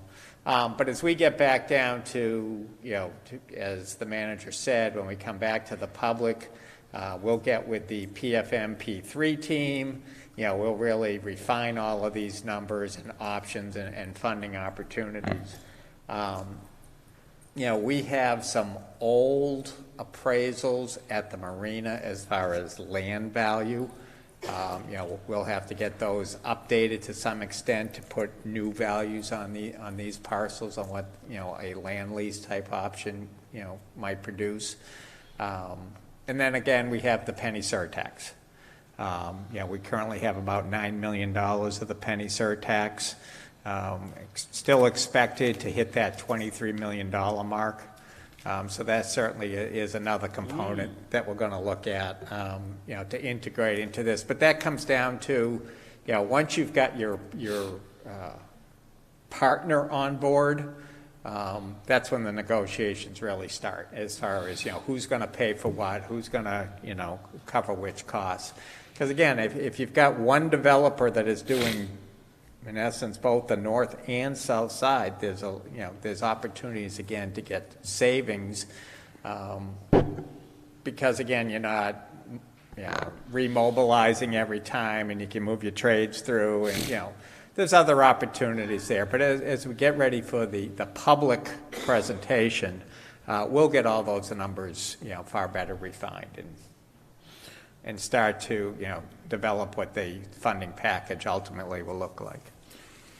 Mr. Chairman, you talked about possibly selling the land in that downtown corridor would be an incentive to assist with building this, but could you talk to us about the TIF dollars and possibly moving the city facility or City Hall down to the CRA district, and what impact or benefit the TIF dollars would have with actually financing?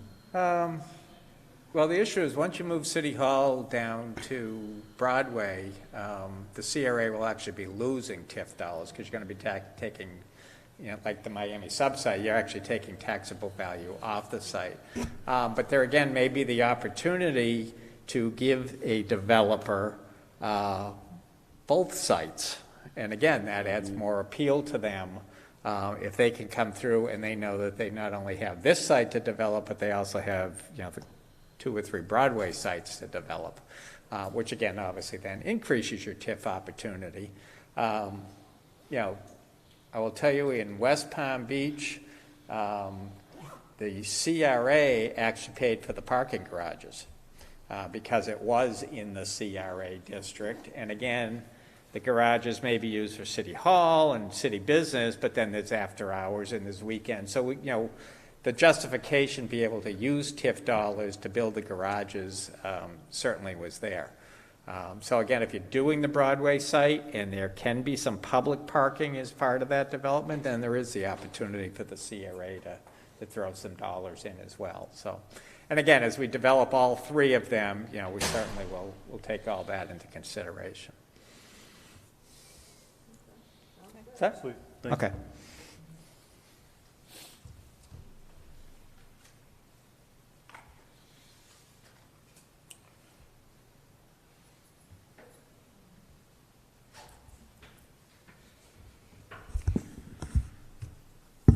So just to summarize and communicate kind of the next steps from this particular process is that we will sit down and work with the architect to refine some of the items that were provided by the board.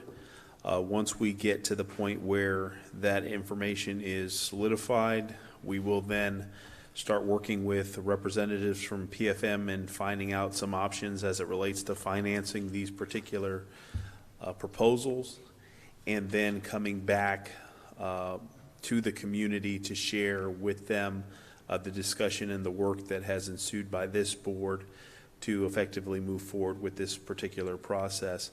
We'll probably have anywhere between 3 to 5 community charrettes. We will also facilitate even digital meetings to accommodate those that are concerned with respect to coming out.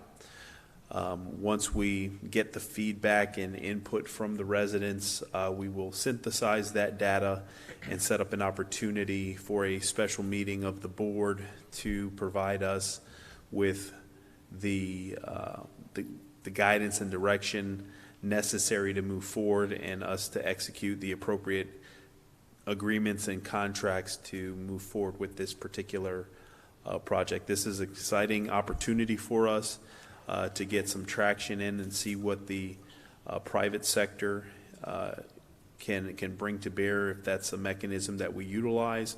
Also, we will be working in collaboration with the manager from Boynton to have them participate in some of the community discussions and set up maybe a couple of days on the weekends where community members can meet us down there, and if transportation is an issue, we can provide that transportation and show them around and let them get an inside look of how this was able to happen in a community that's not too far from us. So we do certainly value community input and feedback so we can get the ball rolling on this particular matter. Related to this, we did get the authorization by the board to proceed forward with the modular facilities. So Director Bailey and his team are working on providing for some schematic designs and potential layouts and certain sites to accommodate some of those facilities that we're looking to bring online. We are going to be closing on 2129 North Congress in January and looking to have the facilities renovated and being able to be opened in June. We anticipate that the demolition of the old bank building on Broadway and Blue Heron, the library, and Walgreens will be happening concurrently at the first week in June, and so we will have a lot of activity happening. We are also bringing before the board to consider a scope of work associated with the ITN intent to negotiate for Fire Station 88. That is a mechanism that will allow for us to see if there is any interest from the private sector as it relates to design, build, finance. We believe that this is an optimal opportunity for us to move very quickly in constructing Fire Station 88, as well as utilizing private capital to facilitate that construction and save millions of dollars from our own money that can be reappropriated for other activities.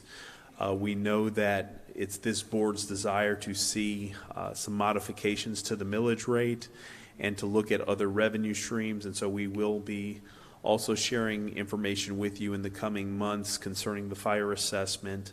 And as previously discussed, the fire assessment is a tool to assist in facilitating the capital construction for some of the fire stations. But if we do go to a design build finance, there's some other options that the amount that we have talked about or discussed as it relates to a levy for a fire assessment could be lower depending on the mechanisms that are out there for us to utilize. So staff is working diligently to address some of the activities that are going on.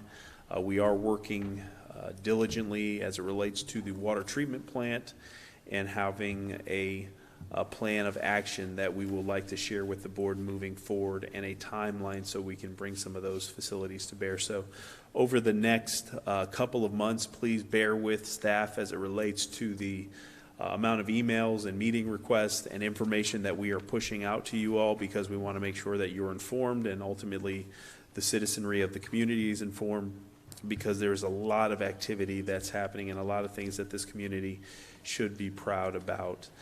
So we are going to take this information, work through it at the staff channels, and then bring it back to the community for discussions.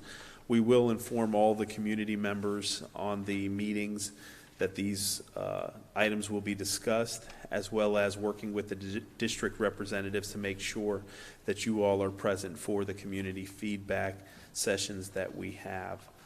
So we appreciate all the effort that went into this from staff and everyone involved. And we are here to answer any questions. If there's no questions, Madam Chair, that would conclude the staff's portions of the presentation. Mr. McCoy. No, I'm sorry. I was waving at the assistant city manager, not you. Oh, okay. Anything else from council? Okay, this workshop is adjourned. Right.